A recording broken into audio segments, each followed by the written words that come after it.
Hi friends, good morning, जोहार। आप सभी लोगों का बहुत बहुत स्वागत है झारखंड एजुकेशन हब में। मैं हूं आपका जीएस एजुकेटर रितेश और आप लोग मेरे साथ हैं सुबह 5 बजे झारखंड करंट अफेयर्स के इस धमाकेदार सेशन में। अगर इस सेशन की बात करें तो हम लोग इस सेशन में झारखंड के करंट अफेयर्स के बारे में देखते हैं, झारखंड के करंट अफेयर्स के बारे में डिस्कस करते हैं और झारखंड के करंट अफेयर्स के बारे में कहीं ना कहीं समझने का प्रयास करते हैं।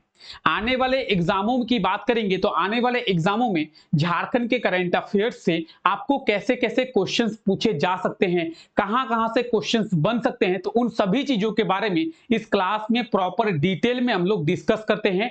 और कहीं ना कहीं हम लोग इस चीज को भी समझने का प्रयास करते हैं कि हमारे झारखंड में क्या कुछ हो रहा है, झारखंड के कौन से एरिया में क्या कुछ चल रहा है, तो उन सभी चीजों के बारे में इस क्लास में हम लोग डिस्कस करते हैं और प्रॉपर झारखंड के करंट अफेयर्स के बारे में डिटेल में समझने का प्रयास करते हैं। तो एक बार फिर से आप सभी लोगों का बहुत बहुत स्वागत है झारखंड करंट अफेयर्स के इस धमाकेदार सेशन में, जहां पे हम लोग झारखंड के करंट अफेयर्स के बारे में डिटेल में समझने का प्रयास करते हैं। इस क्लास में हम लोग झारखंड के करंट अफेयर्स के साथ साथ झारखंड के स्टैटिक जीके को भी रिलेट करते हुए चलते हैं, ताकि करंट अफेयर्स आपको प्रॉपर आसानी से समझ में आ जाए। आइए इस क्लास के बारे में बात करते हैं। तो अगर आपको इस क्लास का पीडीएफ डाउनलोड करना है तो पीडीएफ को डाउनलोड करने के लिए आप हमारे टेलीग्राम चैनल को ज्वाइन करेंगे और टेलीग्राम चैनल पे आप लोग आसानी से विजिट करके सभी क्लासेस के पीडीएफ को, सभी क्लासेस के नोटिफिकेशन, डिटेल, सभी चीजों को एक्सेस कर पाएंगे। डिस्क्रिप्शन में आप लोगों को लिंक मिलेगा, आप लोग जाके टेलीग्राम चैनल को ज्वाइन कर ले।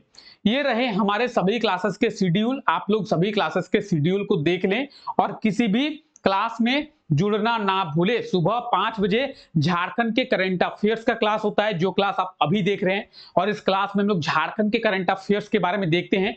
उसी तरीके से सुबह 6 बजे हम लोग डेली करंट अफेयर्स के बारे में देखते हैं। और कौन से करंट अफेयर्स? देश दुनिया के करंट अफेयर्स, नेशनल और इंटरनेशनल करंट अफेयर्स के बारे में सुबह 6 बजे हम लोग देखते हैं, जहां पे देश दुनिया में क्या कुछ चल रहा है उसके बारे में समझने का प्रयास करते हैं। और ये क्लास पढ़ाई के YouTube चैनल पे होती है। हमारी एक और YouTube चैनल है जिसका नाम है पढ़ाई, और इसी YouTube चैनल पे ये क्लास जो है वो होती है। तो आप लोग इस YouTube चैनल को सब्सक्राइब करना ना भूले। नीचे डिस्क्रिप्शन में आप लोगों को लिंक जो है वो मिल जाएगा। और रात को 9 बजे जो भी लोग आने वाले टाइम पे झारखंड की वैकेंसी को निकालना चाहते हैं, जॉब लेना चाहते हैं, तो जिसका भी एम है आने वाले कुछ दिनों में जॉब लेने का, जिसका भी एम है कि झारखंड में मुझे सरकारी नौकरी चाहिए, रात को 9 बजे जुड़ना ना भूले मेरे साथ में झारखंड जीके के स्पेशल एमसीक्यू के क्लास में। ठीक है, आइए क्लास को शुरू करते हैं, देखते हैं क्या कुछ खास है आज के इस क्लास में। देखिए, पहला करंट अफेयर है हमारा कि हाल ही में बीआईटी मेसरा जो कि रांची में है, उसका दीक्षांत समारोह का आयोजन किया गया था। तो इसके कितनेवें दीक्षांत समारोह का आयोजन किया गया था? किसका? बीआईटी मेसरा का। बीआईटी मेसरा की बात करेंगे तो बीआईटी मेसरा के बारे में आप लोग सभी जानते हैं, रांची में ये स्थित है। रांची में एक जगह है जिसका नाम है मेसरा, और उसी मेसरा में ये बीआईटी स्थित है, इसलिए हम लोग बीआईटी मेसरा कहते हैं। धनबाद में एक जगह पे है सिंदरी, और वहां पे भी एक बीआईटी है, उसे हम लोग बीआईटी सिंदरी के नाम से जानते हैं। धनबाद में जो बीआईटी है उसका फुल फॉर्म है बिरसा इंस्टीट्यूट ऑफ टेक्नोलॉजी। क्या नाम है? Birsa institute of technology. कौन सा? बीआईटी सिंदरी वाला। बीआईटी मेसरा वाला का फुल फॉर्म क्या है? Birla institute of technology. बस एक जगह बिरसा है, एक जगह बिरला है, तो बिरला मेसरा में है, बिरसा सिंदरी में है। ठीक है, हम लोग फिलहाल बात कर रहे थे बीआईटी मेसरा के बारे में। बीआईटी मेसरा की अगर बात की जाए तो रिसेंटली बीआईटी मेसरा का दीक्षांत समारोह का आयोजन किया गया था, जिसमें झारखंड के गवर्नर, झारखंड के राज्यपाल सीपी राधाकृष्णन जो है वो एज ए चीफ गेस्ट शामिल हुए थे। ठीक है, कितनेवे? तो 33वां। कितना? 33वां, 33वां दीक्षांत समारोह का आयोजन जो है बीआईटी मेसरा में किया गया था। और इसमें चीफ गेस्ट की बात करेंगे तो चीफ गेस्ट के रूप में कौन शामिल हुए थे? तो गवर्नर सीपी राधाकृष्णन, राज्यपाल सीपी राधाकृष्णन शामिल हुए थे और इनके द्वारा कई सारे जो डिग्रियां हैं वो स्टूडेंट्स को दिया गया है। ठीक है, आइए इसके बारे में बात करते हैं। ऑप्शन की बात करें, ऑप्शन सी इसका बिल्कुल सही आंसर हो जाएगा, आप लोग देख सकते हैं। चलिए इसके बारे में अब थोड़ा हम लोग डिटेल में डिस्कस करते हैं। क्या डिस्कस करते हैं, तो बात करेंगे बीआईटी मेसरा के दीक्षांत समारोह की। कब किया गया था? 1 अक्टूबर को किया गया था। कितनवा? 33वां। चीफ गेस्ट के रूप में कौन शामिल हुए थे? तो चीफ गेस्ट के रूप में झारखंड के गवर्नर सीपी राधाकृष्णन, झारखंड के राज्यपाल सीपी राधाकृष्णन जो है वो शामिल हुए थे। ठीक है, तो आप ये देखते हैं बीआईटी मेसरा का दीक्षांत समारोह का आयोजन जो है वो 1 अक्टूबर 2023 में किया गया था। कितनेवें? तो 33वां। आप यहाँ पे देख रहे हैं। ठीक है, ये 10, 20, 30 और 3 33, 33वां दीक्षांत समारोह का आयोजन 1 अक्टूबर 2023 में किया गया था। ठीक है, और आप यहाँ पे देख रहे हैं ये कौन है? ये है झारखंड के गवर्नर, झारखंड के राज्यपाल सीपी राधाकृष्णन, और ये जो है एज ए चीफ गेस्ट यहाँ पे शामिल हुए थे और इनके द्वारा कई सारे स्टूडेंट्स को जो पास आउट हुए हैं उन्हें क्या दिया गया है? डिग्रियां जो है वो दी गई है। ठीक है, तो इस चीज को आप लोग याद रखेंगे। जैसा कि आपको कहा गया बीआईटी मेसरा, तो मेसरा में कौन सा है? बिरला है। मेसरा में क्या है? बिरला है। बिरला इंस्टीट्यूट ऑफ टेक्नोलॉजी इसका फुल फॉर्म है। अगर बीआईटी मेसरा की स्थापना आपसे पूछा जाए कि बीआईटी मेसरा की स्थापना किस वर्ष किया गया था? 1955 में, 1955 में। कब? 1955 में। ठीक है, आइए आगे देखते हैं। हाल ही में किस राज्य में जाति आधारित गणना करने वाला पहला राज्य बना? अच्छा, कौन सा राज्य जो है जाति आधारित गणना करने वाला पहला राज्य बन गया है? ठीक है, कौन सा राज्य जाति आधारित गणना करने वाला पहला राज्य बना है? अगर बात करें जाति आधारित गणना की, तो जाति आधारित गणना करने वाला पहला राज्य बना है कौन? बिहार बना है। बिहार। कौन बना है? बिहार बना है। अब जाति आधारित गणना क्या है इसके बारे में हम लोग डिस्कस करेंगे। देखिए, अब तक जनगणना होती थी, सेंसस होती थी, हर 10 साल बाद सेंसस जो है वो होती है। और अगर बात करेंगे प्रीवियस सेंसस की, तो पिछला सेंसस जो है 2011 में हुआ है। 2011 के बाद कोई भी सेंसस नहीं हुआ है, कोई भी जनगणना जो है वो नहीं हुई है। जनगणना जो होती थी, सेंसस जो होती है, वो जाति आधारित नहीं होती है। जाति आधारित का कहने का क्या मतलब है कि जनगणना के समय आपका नाम पूछा जाता है, आपकी कमाई पूछी जाती है, आपके घर में कितने लोग रहते हैं ये पूछा जाता है, आपका घर कैसा है, पक्का है कि मिट्टी का है ये पूछा जाता है, आप कौन सा काम करते हैं ये पूछा जाता है, आपके घर में कितने बच्चे हैं ये पूछा जाता है। अब वो जो बच्चे हैं उन बच्चों में 18 साल से ज्यादा उम्र के कितने हैं, 18 साल से कम उम्र के कितने हैं ये पूछा जाता है, बेटियां कितनी है, बेटे कितने, ये पूछा जाता है। लेकिन जनगणना में आपसे ये नहीं पूछा जाता है कि आप कौन से कास्ट के हैं, आपकी जाति क्या है, आप ओबीसी के हैं, आप एसटी के हैं, आप एससी के हैं, या फिर आप हिंदू हैं, या फिर आप मुस्लिम हैं, आप सिख हैं, आप ईसाई हैं। इन सब चीजों के बारे में जनगणना में नहीं पूछा जाता है। बिहार सरकार के द्वारा जाति आधारित गणना किया गया। जाति आधारित गणना क्या है? जाति आधारित गणना का मतलब है कि कौन से जाति के लोग कितने बिहार में निवास करते हैं, कौन से धर्म के लोग कितने बिहार में निवास करते हैं, हिंदू धर्म के लोग बिहार में कितना है, मुस्लिम धर्म के लोग बिहार में कितना है।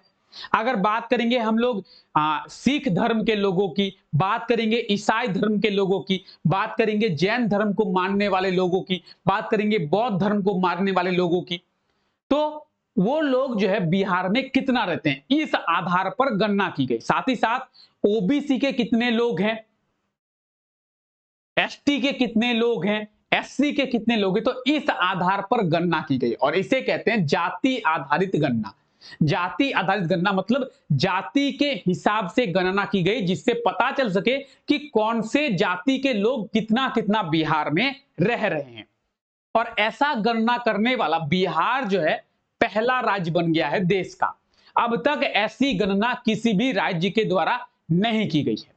अब आप बोलेंगे सर ये हमारे लिए इंपॉर्टेंट है, बहुत इंपॉर्टेंट। एक तो बिहार हमारा पड़ोसी राज्य है, बिहार से ही झारखंड का स्थापना हुआ है, झारखंड का निर्माण हुआ है। दूसरी चीज, बिहार सरकार के इस कारनामे को करने के बाद झारखंड सरकार कह रही है कि झारखंड में भी जाति आधारित गणना जो है वो किया जाएगा।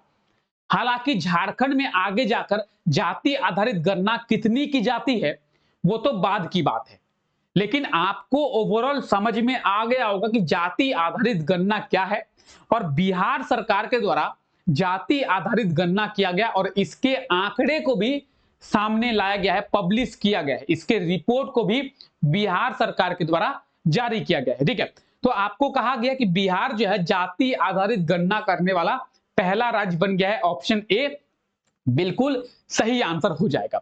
आइए बिहार सरकार के द्वारा जो रिपोर्ट जारी किया गया है, इस रिपोर्ट में कुछ बातें कही गई है उसके बारे में जानते हैं।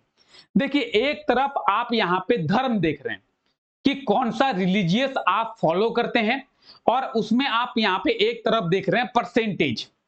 तो आप जब बात करेंगे हिंदू, तो हिंदू धर्म के लोग बिहार में कितना रहते हैं, तो 81.99% यानी ऑलमोस्ट 82% मान सकते हैं कि हिंदू धर्म को मानने वाले लोग जो है बिहार में लगभग 82% है।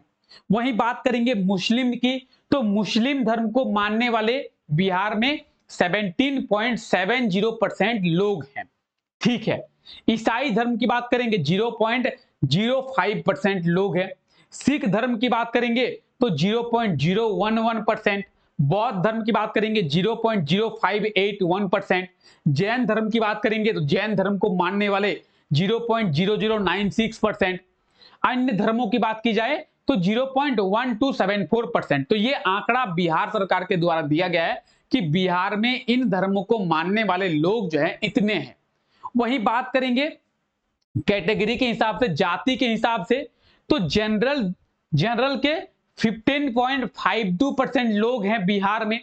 वही बात करेंगे ओबीसी की, तो बिहार में ओबीसी ज्यादा है 63.13%। एसटी की बात करेंगे 1.68% एसटी और एससी की बात करेंगे 19.65% एससी है। चीजें आप सोचिए, एक तरफ हमारा झारखंड है जहां पे एसटीओ की संख्या जो है वो ज्यादा है। अनुसूचित जनजातियों की बात करेंगे तो हमारा झारखंड जो है आदिवासी बहुल क्षेत्र है, झारखंड में आदिवासियों की संख्या ज्यादा है। और वहीं एक तरफ अगर बिहार की अगर बात करें तो झारखंड के साथ अगर बिहार का कंपेयर करें हम लोग, तो बिहार में एसटीओ की संख्या जो है 1.68% है।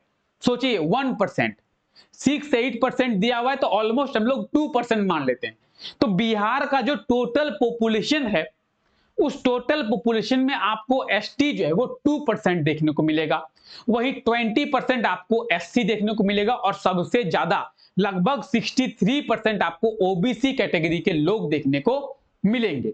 वहीं झारखंड की बात करेंगे तो झारखंड में हालांकि भी एसटी की संख्या ज्यादा है। अब झारखंड में अगर जाति आधारित गणना होती है तो आंकड़े सामने आएंगे कि कितना झारखंड में लोग हैं।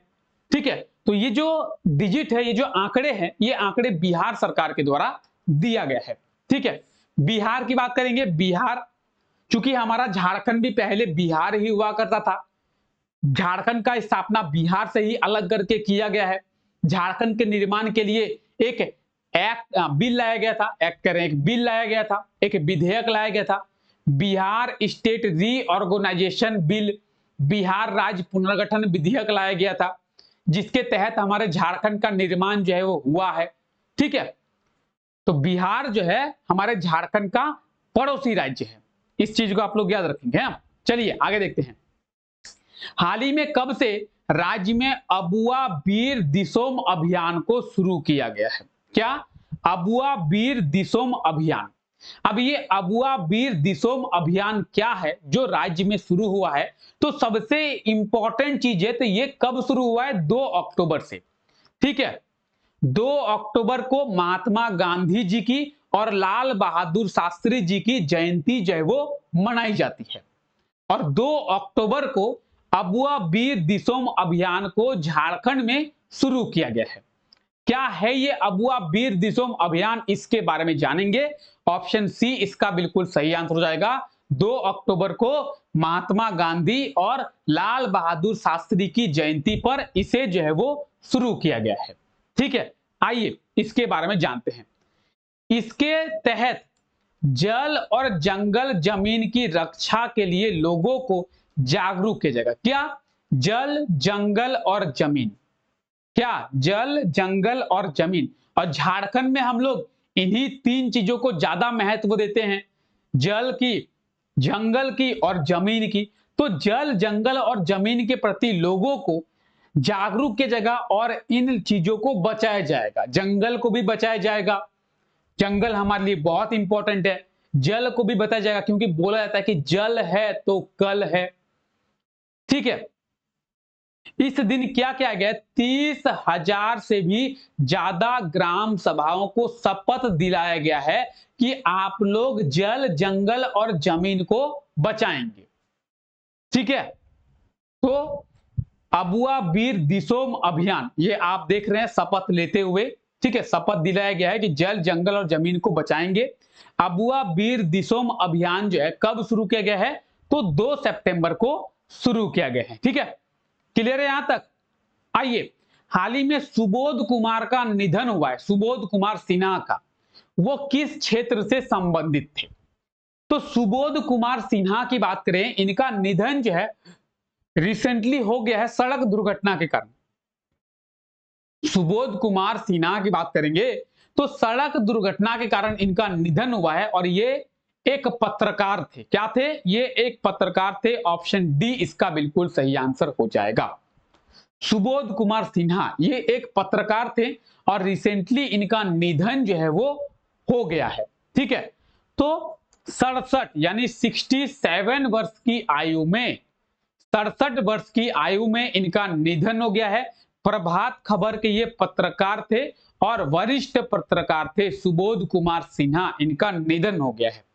तो सुबोध कुमार सिन्हा, ये आप देख सकते हैं सुबोध कुमार सिन्हा, और रिसेंटली इनका निधन जो है हो गया है सड़क दुर्घटना के कारण।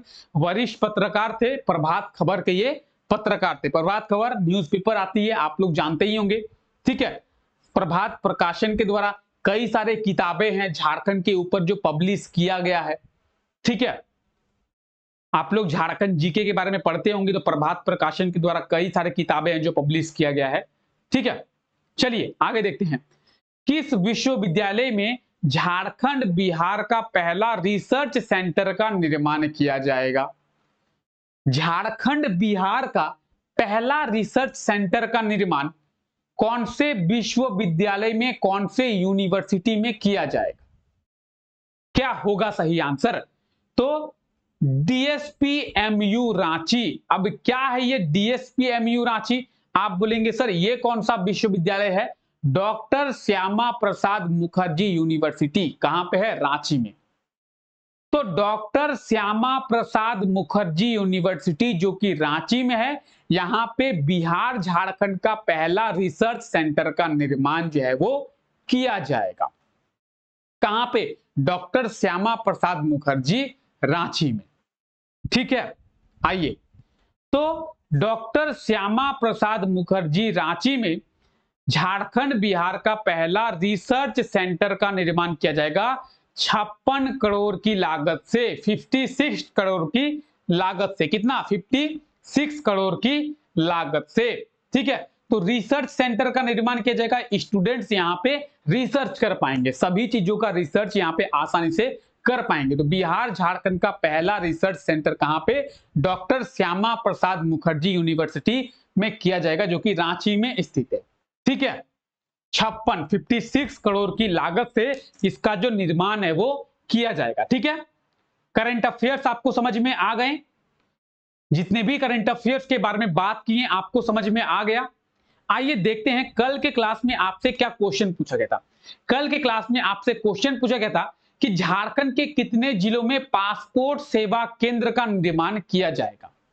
तो आपको बताया गया था कि पासपोर्ट सेवा केंद्र का जो निर्माण है दो जिलों में, एक तो गोड्डा में, दूसरा रांची के नामकुम में किया जाएगा। ठीक है, तो झारखंड के दो जिलों में पासपोर्ट सेवा केंद्र का निर्माण किया जाएगा। ऑप्शन की बात करें, ऑप्शन ए जो है इसका बिल्कुल सही आंसर हो जाएगा। पासपोर्ट सेवा केंद्र का निर्माण झारखंड के दो जिलों में, और आप लोगों ने इसका बिल्कुल सही आंसर कमेंट करके बताया था।